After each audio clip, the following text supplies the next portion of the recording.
we're doing this course on a secular perspective on the Eightfold Path. And I thought it would be important because, we know the fourth noble truth is the Eightfold Path. So just giving some upfront information about how we're looking at what's classically known as the four truths.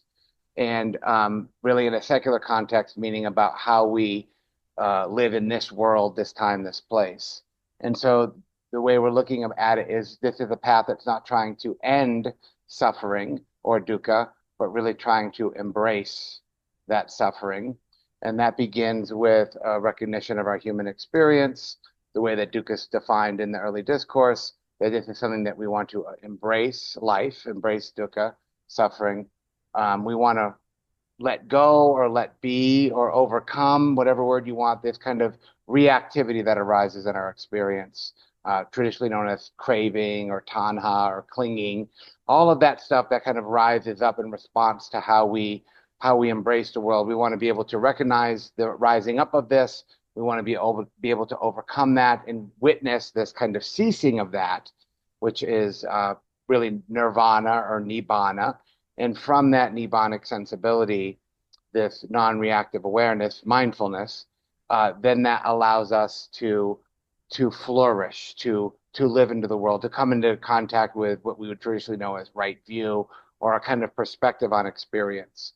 So what we're saying here, and I think this is well verified in the early teachings, is that Nibbana is not the end of the Eightfold Path, but actually the beginning. Mm.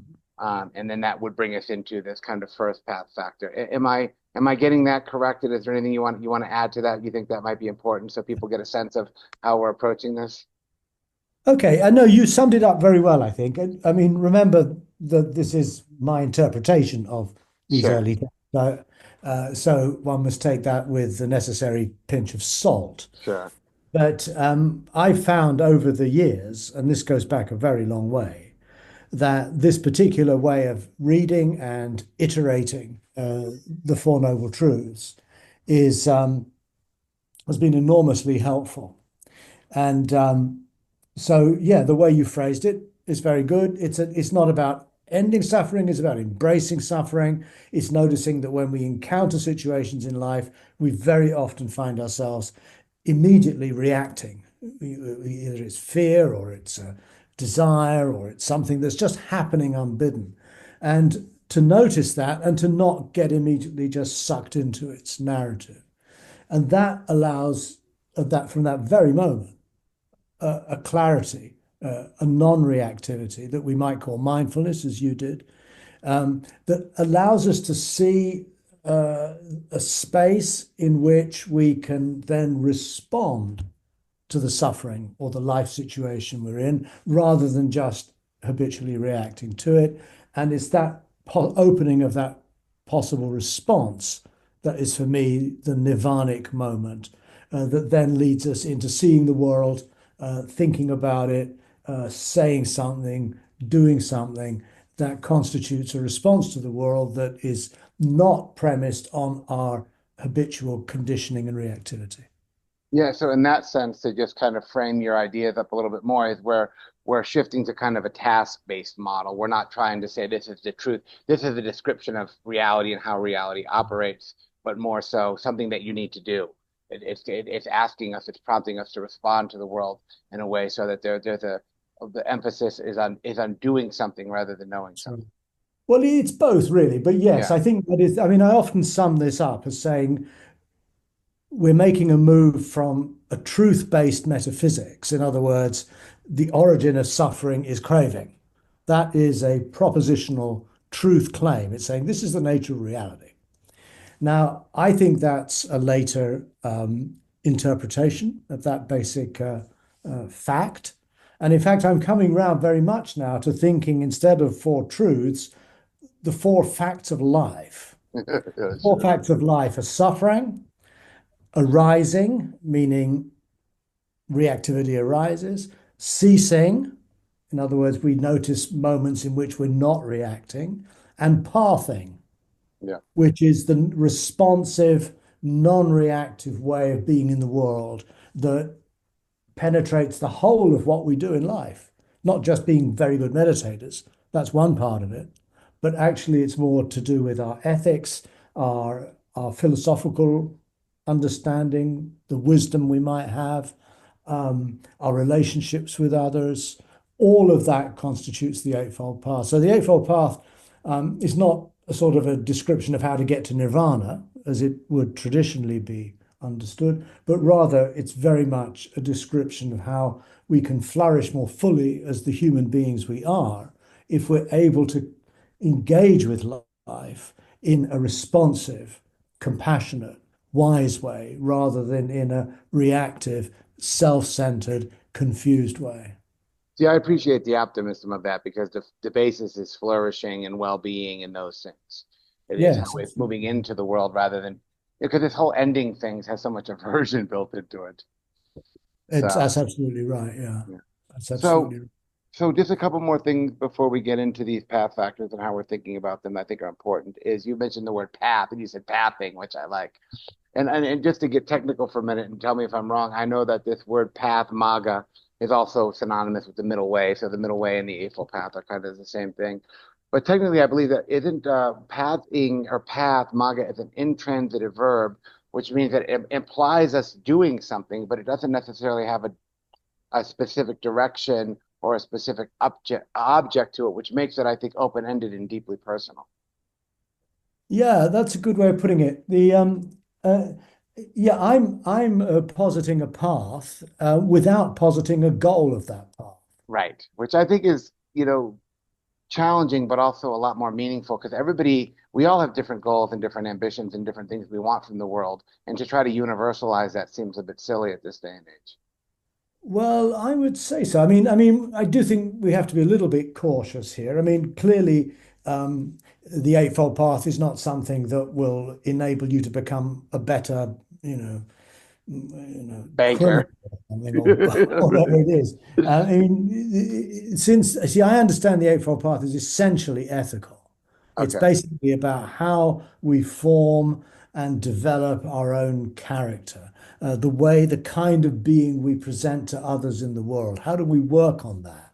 Uh, and at the same time, how do we work on the various emotions and feelings and thoughts that continuously assail us? We work on that too. And there's really, I think it's problematic in Buddhism uh, that so often the essential path is some kind of explicit spiritual exercise. Sure. And so when you ask what's your practice, people will tell you, well, I practice mindfulness or I practice vipassana or whatever. And that, of course, is fine. But the trouble is that it tends to reduce the idea of practice to becoming proficient in a very particular spiritual skill. Whereas the way in the very first discourse of the Buddha, when he describes the Eightfold Path, he says the Eightfold Path is to be cultivated. In other words, cultivation, bhavana, now very often just translated as meditation, which I think gives the game away in a sense. Cultivation is really practice, and the practice applies equally to each step of the Eightfold Path. That I feel is very important if we are to really bring a secular perspective to this practice. In other words, to practice properly doesn't mean that you have to renounce the world and go and live in a monastery and meditate all day, but it means to actually learn to live in the world from a perspective that's less and less inflected and driven by your attachments, fears, desires, selfishness, and so on. And that then just opens you up to the world that you happen to be inhabiting in that time, with your family, with your colleagues, with your friends, and with your wider society, your community. And you seek to optimize how, as a human being in a human society, you can live on this earth. And that's so the path, paradoxically, is the goal. Yep. In other words, it's the actual practicing and cultivating of the path that is what the path's about. It's Sure. about cultivating these particular skills.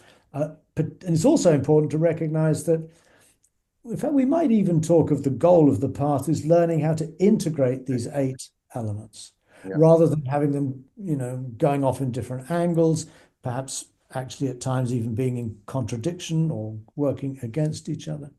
So that I think we might think of as the goal. And you do find that idea also in traditional Buddhism. You find it in the Vajrayana, where it's where you try to take every experience in your life as the experience of a Buddha. In other words, your life becomes the goal, managing your life, working with life situations. It's a here and now practice rather than a practice that might lead you one day to some better state of mind or something. Yeah, that's great. I like that context. One thing I want to say before we get into the actual path factors, of course, that people are going to encounter, which I think they encounter right away, is this word that we see at the beginning of every single path factor, right? You know, Hmm. and so sama. I know that I've tortured you over the years of trying to come up with a proper translation of the word, and I just want to let people know that what we're doing, and you can kind of respond to this a little bit, is just actually putting the word aside. You're a Buddhist teacher, you're a famous Buddhist teacher, I'm a Buddhist teacher. When you and I start talking about views and intentions and mindfulness, of course, we're talking about it from a Buddhist perspective. So the word almost seems a bit cumbersome at times. So I think also to right and wrong are binaries that aren't helpful, especially at this day and age. So when we kind of get into these, is that enough of a way to say that we're just using this word right? We're just kind of putting it aside and we're getting to the second word, which is really the word that's going to do the heavy lifting to kind of describe the process that we're getting Yeah. into. Yeah. I think you put that very well. I mean, in the context of what we're doing, let's say in this course you're going to be running, we assume, I think necessarily and correctly, that the people who are coming on this course want to know how to live better. Right. I think that's a given. And so to actually keep, reminding people of that or hammering that point home by saying right view, in addition to it being polarizing, in other words, binary, dualistic, if you wish, it also, I think, is very narrowing. It's suggesting there's only one correct way to do this.